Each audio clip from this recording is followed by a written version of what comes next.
بندگی کے لیے لائق و زیبا ہے، جو ساری کائنات کا یکا و تنہا خالق مالک پروردگار ہے، جس کی نعمتیں رحمتیں برکتیں ہم پر اتنی زیادہ ہے جس کا ہم جتنا بھی شکر بجا لائے کم۔ درود اور سلامتی نازل ہو آخری رسول محمد رسول اللہ صلی اللہ علیہ وسلم پر، ان کے آل پر، ان کے اصحاب پر۔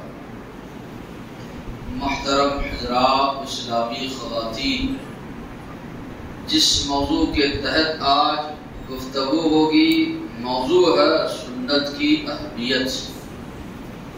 اللہ کے رسول صلی اللہ علیہ وسلم کی احادیث، نبی کریم صلی اللہ علیہ وسلم کی سنتیں، اللہ کے رسول صلی اللہ علیہ وسلم کی سیرت کی کیا اہمیت ہے دین اسلام میں، بتا کر اپنی بات کو ختم کروں گا۔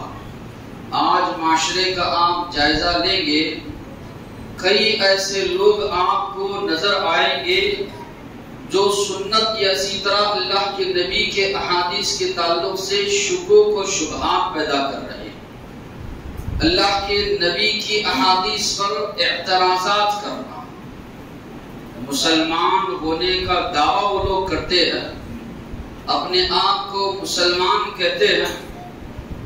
کئی لوگ ایسے آپ کو ملیں گے، یوٹیوب پر ان کے ویڈیوز وغیرہ بھی آپ کو کافی ملیں گے۔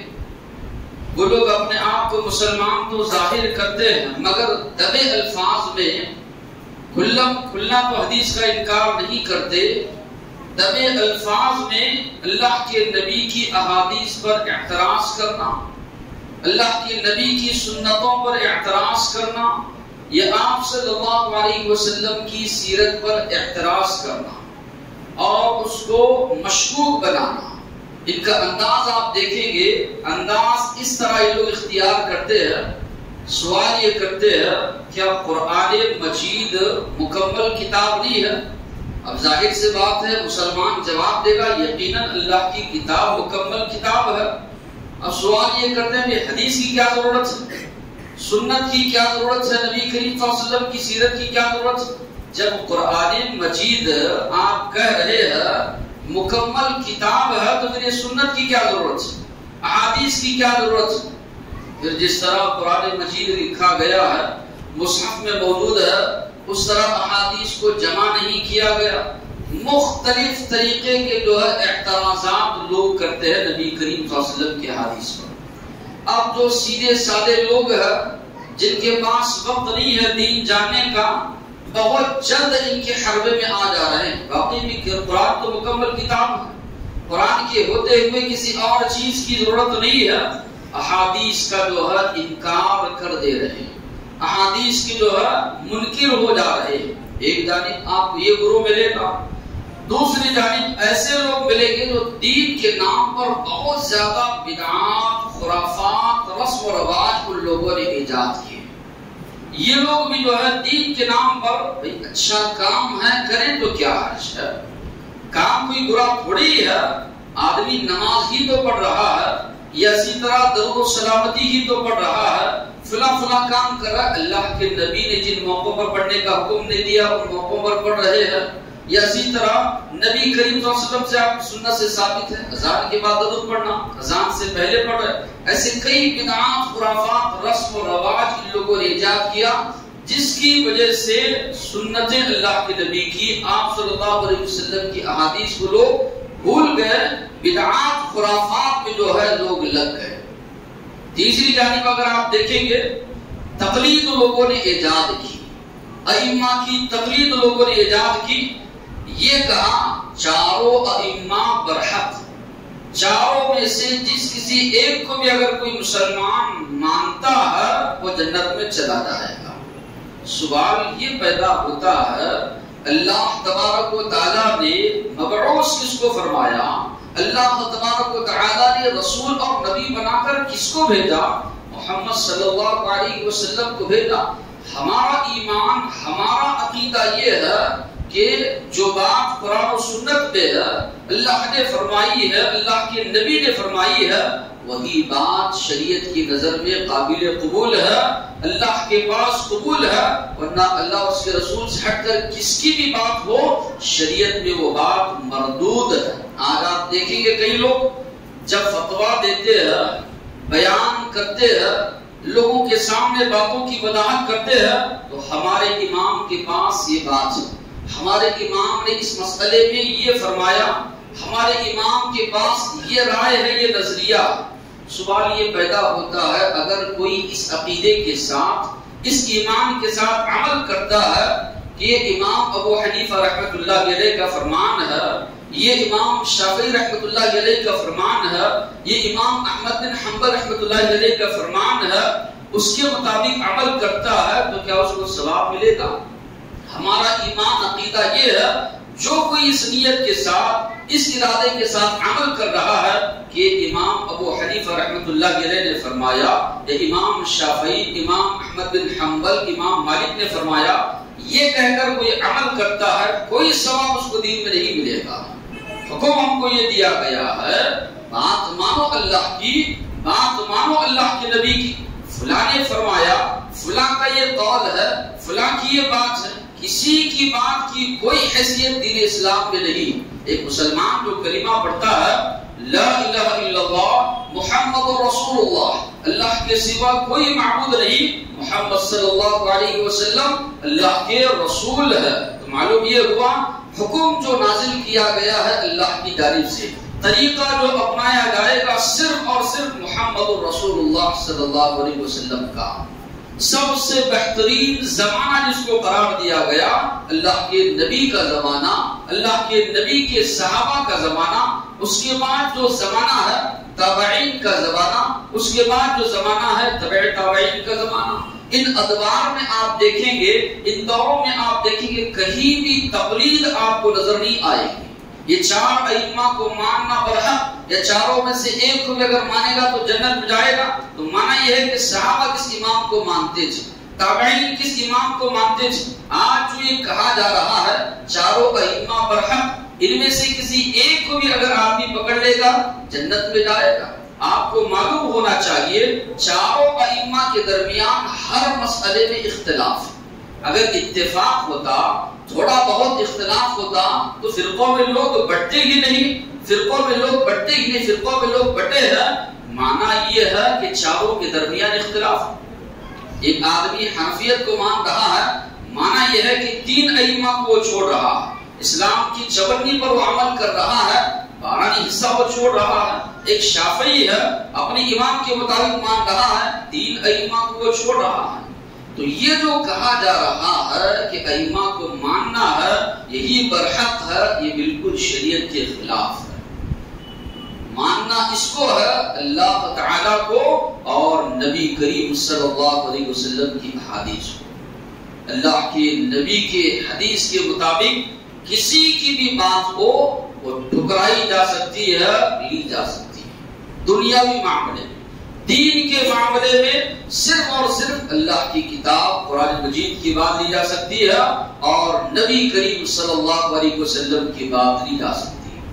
اللہ کے نبی کے پاس تورات کا نسخہ پڑھتے ہوئے عمر فاروق رضی اللہ عنہ تشریف لائے، پڑھتے جا رہے ہیں، اللہ کے نبی کا چہرہ بدل رہا ہے، رنگ چہرے کا تبدیل ہو رہا ہے۔ ابوبکر صدیق رضی اللہ عنہ نے کہا کیا نہیں دیکھتے اللہ کے نبی کے چہرے کو کس طرح اللہ کے نبی کا چہرہ بدل رہا ہے؟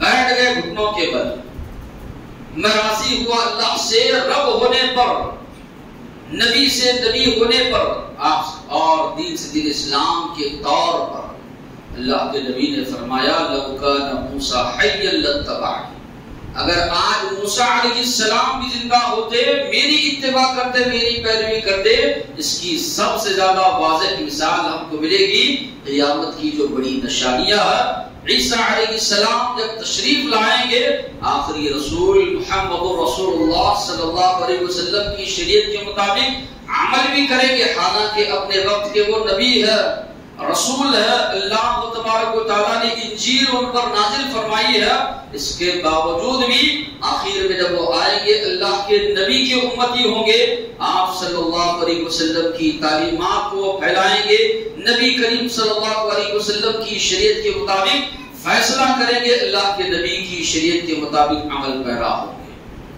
معلوم یہ ہوا اللہ کے نبی کے آنے کے بعد سارے انبیاء کی شریعتیں منسوخ ہو گئی، اب اس کی باتوں پر عمل کرنا اور یہ کہنا کہ فلاں نے یہ فرمایا، فلاں کی یہ رائے ہے، فلاں یہ کہتے ہیں، اس کا شریعت میں کوئی درجہ نہیں ہے۔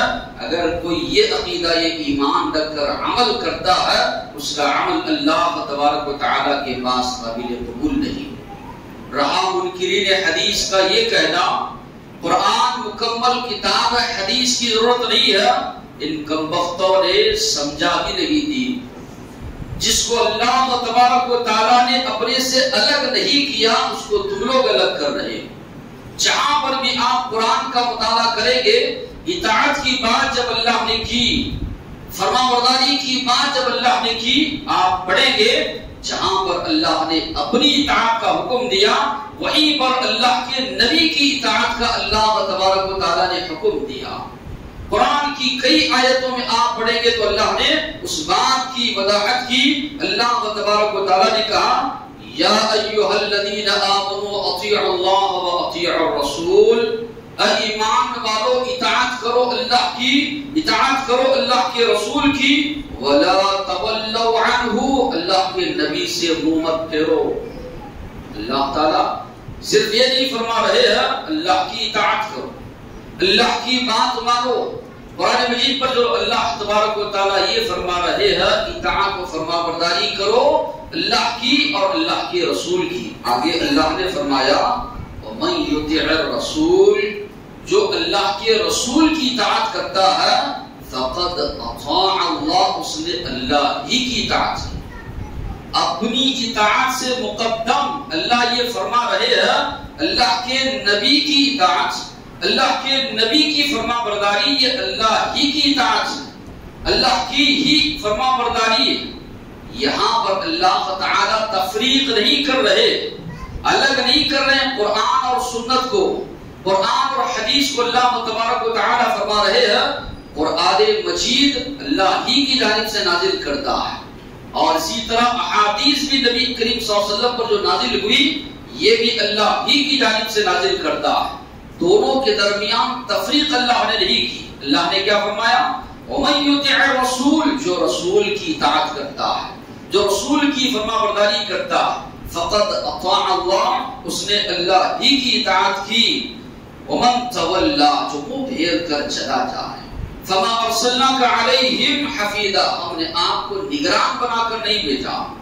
آپ کی ذمہ داری لوگوں تک بات کو پہنچانا ہے، مانتے ہیں نہیں مانتے ان کے اوپر ہے، مانیں گے کامیابی ان کے لیے ہے، کامیابی ان کے قدم چومے گی، نہ نہیں مانیں گے جہنم کا عذاب وہ لوگ بھگتیں گے۔ اسی طرح اللہ نے فرمایا یا ایھا الذین آمنوا اطیعوا اللہ واطیعوا الرسول، اے ایمان والو اطاعت کرو اللہ کی، اطاعت کرو اللہ کے رسول کی، ولا تبطلوا اعمالکم، اپنے اعمال کو باطل نہ کرو۔ یہاں پر بھی قرآن کا بھی تذکرہ اللہ نے کیا، اللہ کے نبی کی احادیث کا بھی تذکرہ اللہ تبارک و تعالیٰ نے کیا۔ اپنے اعمال کو باطل نہ کرو، یعنی جو بھی عمل قرآن کے خلاف ہوگا، اللہ کے نبی کی سنت سے ہٹ کر ہوگا، اللہ نے فرمایا وہ عمل باطل ہوگا۔ عبداللہ ابن مسعود رضی اللہ عنہ نے کہا اللہ کی لعنت ہے، اللہ کی لعنت ہے ان عورتوں پر جو عورتیں کے گدواتی ہیں یا گدوانے لگاتی ہیں، جسم پر بیل بوٹے یا اسی طرح نقش و نگار جو کی جاتی ہے اس کو اسلام نے حرام قرار دیا۔ تو اللہ کے نبی کی حدیث سناتے ہیں لعنت ہے اللہ کی، اللہ کے نبی نے لعنت بھیجی ان عورتوں پر جو کہ جسم پر گدواتی ہے یا اسی طرح اپنے بال اپنے دانت وغیرہ کے درمیان جو ہے سانت کرتی ہے یا اللہ کی تخلیق میں جو ہے تبدیلی کرتی۔ تو یہ فرماتے ہیں کہ اللہ تعالیٰ نے فرمایا، ان کے جو الفاظ ہیں اللہ نے فرمایا، اللہ کے نبی نے فرمایا. ایک خاتون جو کہ ام یعقوب جس کا نام ہے، ابن مسعود رضی اللہ عنہ کے پاس آتی اور کہتی ہیں میں نے سنا کہ تم فرماتے ہو کہ اللہ کی کتاب میں یا اسی طرح اللہ کے نبی نے لعنت بھیجی ان لوگوں پر، ان عورتوں پر جو عورتیں یہ صفات کو اپناتی ہیں. میں تو سارا قرآن پڑھ گئی مگر کہیں پر بھی یہ لعنت کے الفاظ مجھے دکھے نہیں. جن عورتوں پر، جن خواتین پر تم لعنت بھیج رہے ہو قرآن میں کہیں بھی یہ حکم موجود نہیں. تو عبداللہ بن مسعود رضی اللہ عنہ جو کہ مفسر قرآن یا اسی طرح کئی مسئلوں میں وضاحت وہ کرتے ہیں تو فرماتے ہیں قرآن کو اگر تم نے غور سے پڑھا ہوتا تو یہ بات تمہارے سامنے آتی. جب قرآن میں اللہ تبارک و تعالیٰ کے اس قول کو تم نے نہیں پڑھا وَمَا آتَاكُمُ الرَّسُولُ فَخُذُوهُ، اللہ کے نبی جو بھی دے دیں تم اس کو لے لو. وَمَا نَهَاكُمْ عَنْهُ فَانْتَهُوا، اللہ کے نبی جس سے روکے اس سے رک جاؤ. وَاتَّقُوا اللَّهَ، ڈرو اللہ سے، یقیناً اللہ بڑی سخت پکڑنے والا ہے. اللہ تعالیٰ خود حکم دے رہے ہیں جو رسول دے اس کو لو، جس سے منع کرے رسول اس سے رک جاؤ. تو اللہ کے نبی کا منع کرنا اللہ تبارک و تعالیٰ ہی کا منع کرنا ہے. اللہ کے نبی کبھی کوئی بات اپنی جانب سے نہیں کرتے تھے. اللہ نے سورہ نجم میں فرمایا وَمَا يَنطِقُ عَنِ الْهَوَىٰ إِنْ هُوَ إِلَّا وَحْيٌ يُوحَىٰ، محمد صلی اللہ علیہ وسلم کبھی بھی اپنی جانب سے کوئی بات نہیں کہتے. جو بات بھی محمد صلی اللہ علیہ وسلم کہتے ہیں وحی ہے جو آپ پر نازل کی جاتی ہے. اس سے جو ہے یہ استدلال جو ہے محدثین اسی طرح مفسرین نے کیا کہ حدیث بھی منزل من اللہ ہے. جس طرح قرآن مجید اللہ نے نازل کیا ہے اسی طرح حدیث بھی جو ہے اللہ تبارک و تعالی ہی نے جو ہے نازل فرمایا ہے. اس کی آگے وضاحت ہوگی. کئی مسئلوں میں جو ہے اس کی وضاحت اللہ کے نبی نے کی ہے. تو یہاں پر جو بات بتائی جا رہی ہے وَمَا يَنطِقُ عَنِ الْهَوَىٰ، کبھی نبی کریم صلی اللہ علیہ وسلم اپنی جانب سے کوئی بات نہیں کہتے. إِنْ هُوَ إِلَّا وَحْيٌ يُوحَىٰ، جو بات بھی آپ زبان سے نکالتے ہیں وحی ہے جو آپ کی جانب نازل کی جاتی ہے. اللہ کے نبی نے نماز کے وقت میں وضو کا جو حکم اللہ نے دیا، جو طریقہ اللہ کے نبی نے امت کو سکھایا وہ وہی طریقہ ہے جو اللہ نے جبرائیل علیہ السلام کو بھیج کر آپ کو سکھایا. جس طرح جبرائیل علیہ السلام قرآن کی آیات لے کر نبی کریم صلی اللہ علیہ وسلم کے پاس اترتے تھے، اسی طرح اس کی تشریح، اس کی وضاحت یعنی احادیث کو لے کر جبرائیل علیہ السلام اترا کرتے تھے. نماز کا جو طریقہ اللہ تبارک و تعالیٰ نے جبرائیل علیہ السلام کو حکم دیا وہی طریقہ اللہ کے رسول صلی اللہ علیہ وسلم کو جبرائیل علیہ السلام نے جو ہے سکھایا ہے. تو جو بھی باتیں قرآن مجید میں حکم دی گئی، آج انکار حدیث کرنے والے، منکرین حدیث جو ہے حدیث کا انکار کرنے والے ہیں، دبے الفاظ میں ظاہری طور پر کھلا تو وہ نہیں کہتے کیونکہ کفر کا فتویٰ ان پر لگ جائے گا، مسلمان ان کو کافر قرار دیں گے. دبے الفاظ میں آج لوگ احادیث کا انکار کرتے ہیں. اللہ تبارک و تعالیٰ نے قرآن مجید میں نماز پڑھنے کا حکم دیا. اللہ کے نبی زندگی بھر نماز پڑھتے رہے، یقیناً پڑھتے رہے. صحابہ کرام نے بھی آپ کو دیکھ کر عمل کیا. اب یہ حدیث کا جو انکار کرنے والے ہیں، سوال جب ان سے کیا جائے نماز کا طریقہ قرآن سے بتاؤ، نہیں بتا پائے. رکوع کرنے کا تذکرہ ہے، کس طرح رکوع کیا جائے، سامنے جھکیں گے، پیچھے جھکیں گے، دائیں جھکیں، بائیں جھکیں، کہیں بھی تذکرہ قرآن مجید میں نہیں ہے. اللہ کے نبی کا جو طریقہ ہے وہ احادیث میں آپ کو ملے گا. یا اسی طرح زکات دینے کا تذکرہ ہے، اللہ کے نبی کتنی مقدار میں زکات نکالنا ہے، کب کب زکات نکالنا ہے. سونا چاندی ہے تو اس کا کیا نصاب ہے، جانور ہے تو اس کا کیا نصاب ہے، کھیتی اناج غلہ نکل رہا ہے تو اس کا کیا نصاب ہے، ساری وضاحتیں آپ کو حدیث میں ملیں گی. یہ اسی طرح روزہ رکھنا ہے، کس انداز سے کتنے روزے رکھنا ہے، کس طرح سے سحر اور افطار کیا جائے. یہ اسی طرح حج کرنا ہے، اللہ کے نبی نے خود صحابہ کرام کو لے کر حج کیا. اب یہ لوگ اٹک گئے یہاں، اب یہاں پر نئی نئی باتیں کہنے لگے. نماز جو ہے ویسی نہیں ہے جیسے لوگ پڑھ رہے. نماز کا معنی دعا ہے، صرف بیٹھے بیٹھے آدمی دعا کر لے، نماز کا انکار کر دیا. زکات صدقات جو ہے کہا کہ بھئی حکومت وقت جو ہوتی ہے جو متعین کرے وہ مسلمان دے دیا کرے. اتنی دور لاکھوں روپے خرچ کر کے جو ہے حج کو جانے کے بجائے، قربانی میں اتنے جانور ذبح کرنے کے بجائے غریبوں کی جو ہے مدد کر دی جائے. روزے مہینے کے رہی ہے، ایک دو روزے جو ہے رکھ لیے جائیں. کئی چیزوں کا یہ لوگ انکار کرتے چلے گئے، ہوتے ہوتے یہاں تک پہنچے پوری طرح شریعت سے لوگ باہر نکل گئے. اللہ کے نبی کے صحابہ یقیناً انہوں نے جس طرح قرآن مجید کی حفاظت کی، یقیناً انہوں نے اللہ کے نبی کی سنتوں کی، اللہ کے نبی کی احادیث کی، آپ صلی اللہ علیہ وسلم کی سیرت کی بھی انہوں نے حفاظت کی.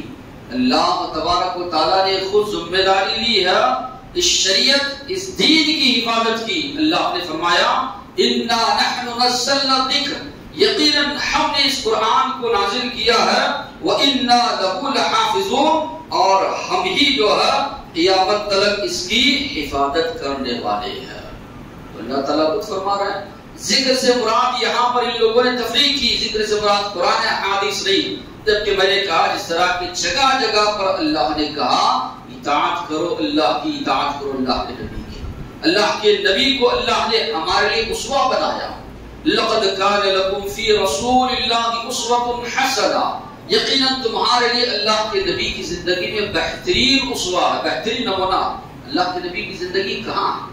قرآن مجید میں اللہ کے نبی کی زندگی موجود ہے. اللہ کے نبی کی زندگی تو احادیث میں موجود ہے، اللہ کے نبی کی زندگی تو سنتوں میں موجود ہے، اللہ کے نبی کی زندگی تو سیرت کی کتابوں میں موجود ہے. اللہ تعالیٰ فرما رہا ہے تمہارے لیے اللہ کے نبی کی زندگی میں بہترین نمونہ ہے. جس طرح آپ نماز پڑھتے تھے اس کا تذکرہ حدیث میں ملے گا، قرآن مجید میں آپ کو اس کا تذکرہ نہیں ملے گا. کتنی رکعتیں سنن و نوافل کب پڑھتے تھے، یہ سارے کا سارا تذکرہ جو ہے احادیث میں آپ کو ملے گا. تو اللہ تعالیٰ نے جو ہمارے لیے اسوہ بنایا کہ تمہارے لیے اللہ کے نبی کی زندگی جو اسوہ ہے.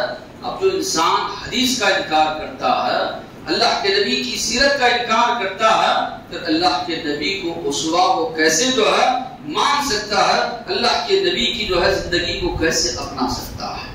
اللہ تعالیٰ نے فرمایا سورہ نساء میں وَأَنزَلَ عَلَيْكَ الْكِتَابَ وَالْحِكْمَةَ، اللہ نے آپ پر کتاب بھی نازل کی اور حکمت بھی نازل کی. کتاب قرآن مجید معلوم ہو رہا ہے، حکمت سے کیا مراد ہے؟ اللہ تعالیٰ فرما رہے ہیں، خود اللہ کا یہ فرمان ہے سورہ نساء کا، انزل علیک الکتاب والحکمہ، اللہ نے اے نبی آپ پر کتاب بھی نازل کیا ہے اور حکمت بھی نازل کی ہے. ابن عباس رضی اللہ عنہ جو اللہ کے نبی کے چچیرے بھائی ہیں، جن کے حق میں اللہ کے نبی نے دعا کی ہے اللہ ان کو قرآن کی سمجھ عطا کر، تفسیر اس کی یہ بیان کرتے ہیں ایک وجہ یہ بھی ہے فہم سلف، صحابہ کرام کی فہم کو نہ لینے کی وجہ سے من مانی بیٹھے قرآن مجید اٹھا کر ڈکشنری اٹھا لیے، اس کا ترجمہ کیا ہے بس ترجمہ کرتے چلے گئے. یہ قرآن کو سمجھنے کا یہ انداز یہ لوگ اپنا رہے ہیں.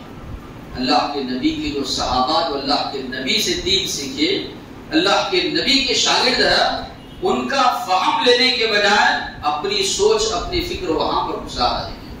اللہ کے نبی نے جاتے ہوئے فرمایا علیکم بسنتی و سنت الخلفاء الراشدین المہدیین، تم پر لازم ہے میرے طریقے کو اپناؤ، میرے صحابہ جو ہدایت کے راستے پر ہیں ان کے جو ہے طریقے کو اپناؤ.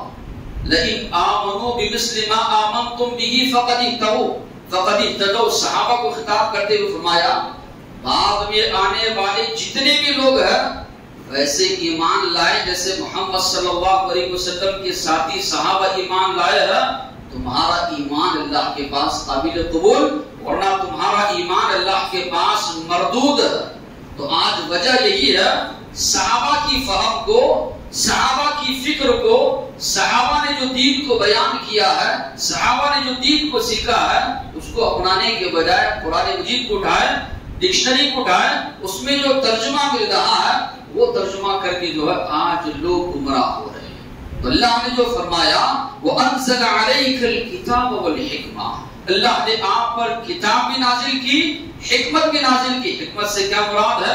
ابن عباس رضی اللہ عنہ یا اسی طرح قتادہ، ابن القیم رحمۃ اللہ علیہ سب یہی فرماتے ہیں، حکمت سے مراد اللہ کے نبی کی سنتیں ہیں، حکمت سے مراد اللہ کے رسول صلی اللہ علیہ وسلم کی احادیث، اس لیے کہ اللہ کے رسول صلی اللہ علیہ وسلم اس دنیا سے جب جا رہے تھے، اللہ کے نبی نے فرمایا لن تضلوا، تم لوگ کبھی گمراہ نہیں ہوگے، ترکت فیکم امرین، دو چیزیں تمہارے درمیان چھوڑ کر جا رہا، لن تضلوا ما تمسکتم بہما، جب تک ان دونوں کو تھامے رہو گے کبھی سیدھے راستے سے نہیں بھٹکو گے، کتاب اللہ، اللہ کی کتاب، اور سنتی، اور نبی کریم صلی اللہ علیہ وسلم کی سنت ہے۔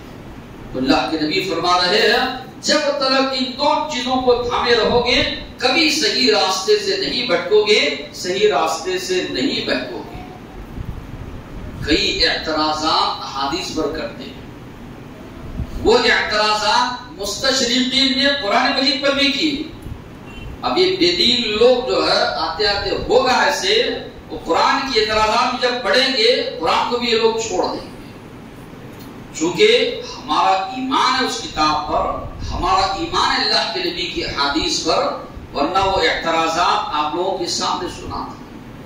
احادیث کو شبہ و شبہات پیدا کرنے کے لیے لوگوں نے جب اعتراضات کیے، وہ اعتراضات کو یہ لوگ مان کر یہ احادیث کا انکار کر بیٹھے۔ یہی اعتراضات اللہ کے نبی کے دور میں، بعد کے ادوار میں قرآن مجید پر بھی ہوئے۔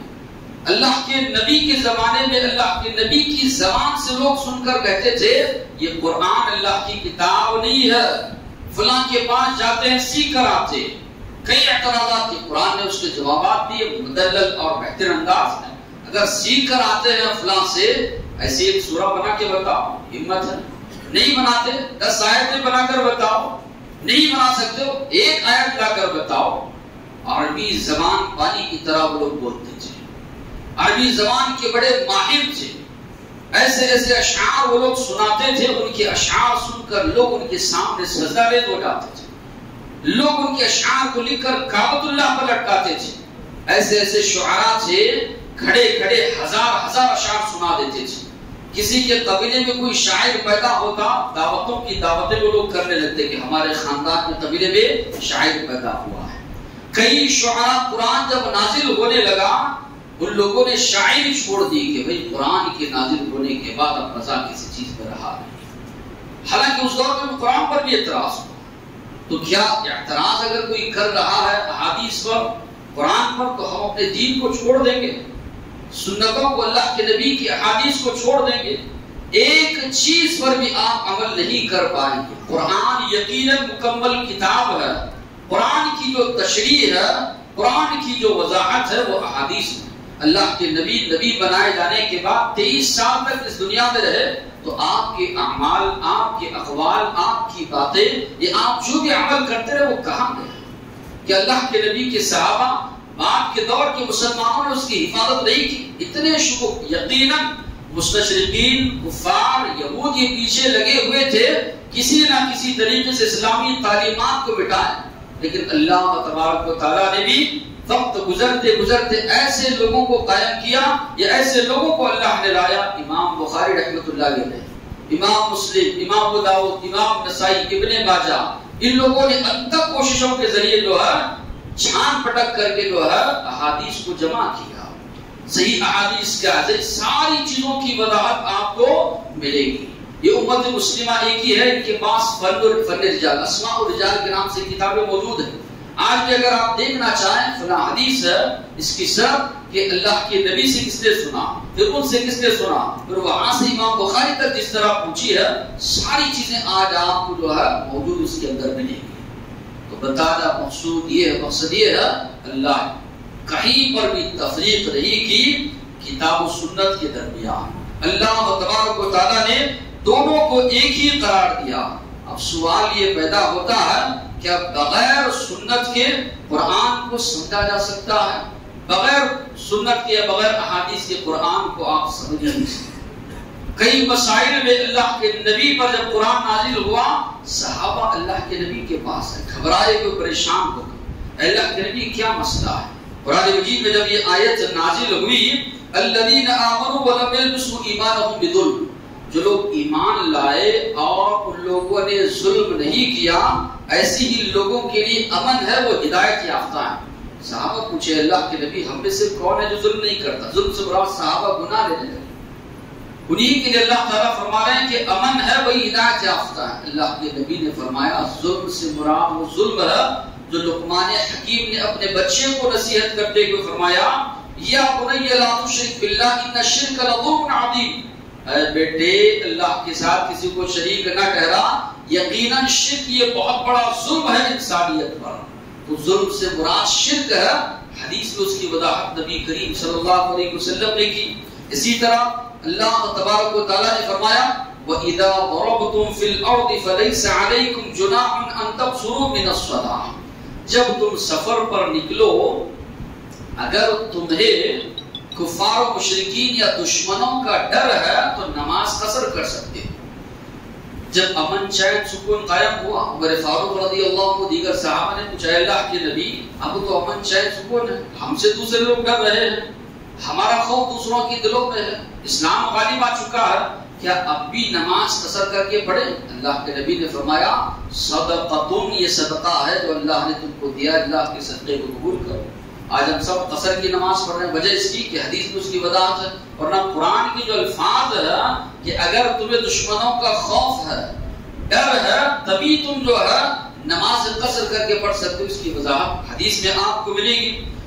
ایک آیت میں اللہ نے فرمایا کلوا واشربوا، سحری کے تعلق سے کھاؤ پیو یہاں تک کہ حتی یتبین لکم الخیط الابیض من الخیط الاسود، سفید دھاگا کالے دھاگے سے جو ہے الگ ہو جائے۔ تو علی رضی اللہ عنہ فرماتے ہیں دو دھاگے لے کر بیٹھ گیا رات میں، دیکھ رہا ہوں صبح تک کچھ بھی نہیں معلوم ہوا، دونوں بھی نظر آ رہے ہیں۔ اللہ کے نبی کے پاس گیا تو اللہ کے نبی نے فرمایا اس سے مراد یہ ہے دن کی جو روشنی ہے تھوڑی ظاہر ہونے لگے، رات کا جو اندھیرا ہے وہ چھٹنے لگی، یہ مراد ہے۔ کالے دھاگے سے مراد رات کا آخری وقت ہے، اور سفید دھاگے سے مراد دن کی جو شروعات کی جو روشنی ہے وہ مراد ہے۔ اللہ کے نبی نے سمجھا۔ ایسے کئی مسائل میں آپ دیکھیں گے اللہ کے نبی سے سوال کیا گیا، اللہ کے نبی نے اس کی وضاحت کی۔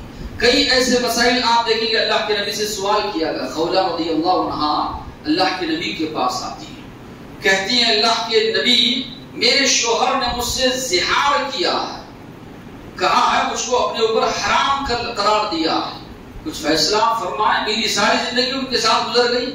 اللہ کے نبی نے فرمایا کوئی حکم نازل نہیں ہوا، میں نہیں فرما سکتا۔ بار بار اصرار کریں تب اللہ کے نبی پر جو ہے وحی نازل ہوتی ہے۔ تو معلوم یہ ہوا کبھی بھی اللہ کے نبی اپنی جانب سے دین میں کوئی بات اللہ کے نبی نے نہیں کی، جو بات بھی اللہ کے نبی نے بتائی ہے وہ اللہ تبارک و تعالیٰ کی جانب سے نازل کرتا ہے۔ ہمارا ایمان، ہمارا عقیدہ یہ ہے جس طرح صحابہ کرام نے قرآن مجید کی حفاظت کی، اللہ نے ان کو چن لیا تھا، اسی طرح صحابہ کرام نے جو ہے سنتوں کی بھی حفاظت کی۔ ساری امت کو آپ دیکھیے، جتنے بھی مسلمان ہیں جس ممالک کے بھی رہنے والے ہو، پنج وقتہ نمازیں یقیناً پڑھتے، یہ تواتر سے چلا آ رہا ہے۔ کسی کے پاس بھی 4 وقت کی نماز نہیں، چاہے ہندوستان کے مسلمان ہو، ملیشیا کے ہو، انڈونیشیا کے ہو، سعودی عرب کے ہو، جہاں کی بھی ہو، پنج وقتہ نمازیں ہر ایک کے پاس ہیں۔ ہر ایک نماز کی جو رکعتیں ہیں، فجر کی 2، ظہر کی 4، عصر کی 4، مغرب کی 3، عشاء کی 4، سارے لوگوں کے پاس یہی ہے۔ رمضان کے روزے ساری امت کے پاس موجود ہے۔ یہ اسی طرح زکوٰۃ کا جو نظام ہے ساری امت کے پاس موجود ہے۔ حج کے جو ارکان کرنے کے لیے آپ جائیں گے، حج ادا کرنے کے لیے ساری دنیا سے مسلمان جو ہے وہاں پر موجود ہے۔ تو معلوم یہ ہے یہ چیزیں تواتر سے چلی آ رہی ہے۔ کچھ چیزوں میں اختلاف پایا جاتا ہے وہ اپنی جگہ، لیکن جو اہم چیزیں ہیں باقاعدہ اس کی حفاظت کی گئی، ساری کی ساری چیزیں موجود ہے۔ رکوع وہی انداز ہے، سجدے کا وہی انداز ہے، ساری چیزیں موجود ہے۔ یہ بعد میں دین اسلام کے نام پر یہودی ہے، مستشرقین ہے، اسلام کی جو دشمن ہے، اسلام کا لبادہ اوڑھ کر ان لوگوں نے مسلمانوں کے نوجوانوں کو متاثر کیا۔ قرآن مکمل کتاب ہے، یہ حدیث کی کیا ضرورت ہے یا سنتوں کی کیا ضرورت ہے؟ نماز چھوڑ دیا، زکوٰۃ چھوڑ دی، حج چھوڑ دیا، ساری چیزیں لوگوں کو چھوڑ دینا پڑے گا اگر حدیث کا علم انکار کرے۔ ساری چیزیں چھوڑ جائیں گی، بے دین ہو کر انسان جو ہے رہ جائے گا۔ تو سنت کی وہی اہمیت ہے عمل کے معاملے میں جو قرآن کی اہمیت ہے۔ دونوں عمل کے معاملے میں ایک ہی، اس لیے اللہ نے کہا مَن یُطِعِ الرَّسُولَ فَقَدْ أَطَاعَ اللَّهَ، جو اللہ کے نبی کی اطاعت کرے گا اس نے اللہ ہی کی اطاعت کی۔ اللہ کے نبی جو بھی بات فرماتے اپنی جانب سے کوئی نہیں، وہی بات فرماتے جو اللہ کی جانب سے نازل کردہ ہوتی ہے۔ تو دونوں کے درمیان جن لوگوں نے تفریق کی ان لوگوں نے یہ شوشے پیدا کیے، دونوں کے درمیان کوئی تفریق نہیں ہے۔ اللہ سے دعا ہے انشاءاللہ آئندہ جمعہ بھی اس تعلق سے باتیں آئیں گی، اللہ سے دعا ہے باتیں سمجھنے عمل کرنے کی توفیق عطا فرمائے۔ واہ دعوانا الحمدللہ۔